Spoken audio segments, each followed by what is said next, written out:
Hello everyone and welcome back to another video from Gaming Basics.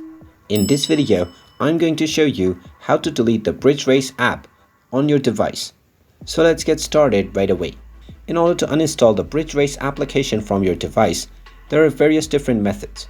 The quickest way is to locate the application and simply long press on it. Once you tap on it for a while, you will be able to see the uninstall button. Simply go ahead and tap on it and you will be asked whether you are sure that you want to uninstall the application. Tap on the OK button to confirm and the application will be uninstalled. The second method is to open up the iOS App Store or the Google Play Store and then search for the Bridge Race game. Once you find the game, just tap on it and you will see the uninstall button. You can tap on this button and you will once again be asked whether you are sure that you want to proceed. Just provide your confirmation once again and then the application will be uninstalled. And there you have it.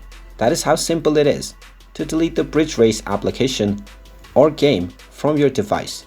If you find this video helpful, make sure you hit that like button and subscribe to our channel if you haven't done so already.